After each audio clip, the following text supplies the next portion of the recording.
Hello guys, మరో 4 డేస్లో start కాబోయే ఇంగ్లాండ్ T20 సిరీస్కి ఇండియా టీం నుంచి ఏ ప్లేయర్స్ ఎంపికయ్యారో చూసేద్దాం వచ్చేయండి. ముందుగా బ్యాటింగ్ ఆర్డర్ నుంచి Suryakumar Yadav, Tilak Varma and Rinku Singh. Wicket keepers వచ్చేసి సంజు శాంసన్ అండ్ ధ్రువ్ జురెల్. ఆల్రౌండర్స్ నుంచి హార్దిక్ పాండ్యా, అక్షర్ పటేల్, అభిషేక్ శర్మ, నితీష్ కుమార్ రెడ్డి అండ్ వాషింగ్టన్ సుందర్. అలాగే బౌలింగ్ యూనిట్ నుంచి మహమ్మద్ షమి, హర్షదీప్ సింగ్, హర్షిత్ రాణా, రవి బిష్ణోయ్ అండ్ వరుణ్ చక్రవర్తి. ఇందులో ఇండియన్ టీంని లీడ్ చేసేది వచ్చేసి ద స్కై సూర్యకుమార్ యాదవ్. అలాగే వైస్ కెప్టెన్ వచ్చేసి అక్షర్ పటేల్. అలాగే మన సన్ రైజర్స్ హైదరాబాద్ నుంచి 3 ప్లేయర్స్ అయితే ఎంపికయ్యారు. ఇందులో బ్యాటింగ్ నుంచి చుక్కలు చూపించే అభిషేక్ శర్మ, అలాగే మన తెలుగు కుర్రాడు నితీష్ కుమార్ రెడ్డి, అలాగే బౌలింగ్ బ్లదర్ కొట్టే షమి. ఈ 3 ప్లేయర్స్ అయితే మన టీం నుంచి ఇండియా టీం కి సెలెక్ట్ అయ్యారు. అలాగే India versus England T20 series వచ్చేసి 5 మ్యాచెస్ లో అయితే తలపడతారు.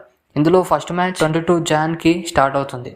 సెకండ్ మ్యాచ్ వచ్చేసి 25th జాన్, థర్డ్ మ్యాచ్ వచ్చేసి 28 Jan, fourth match 31st Jan, అలాగే ఫిఫ్త్ మ్యాచ్ వచ్చేసి 2nd ఫెబ్న ఎండ్ అవుతుంది. ఇది గాయస్ T20 సిరీస్ కి ఇండియా స్క్వాడ్. ఈ షాట్ అయితే లైక్ చేసి ఛానల్ అయితే వెంటనే సబ్స్క్రైబ్ చేసుకోండి.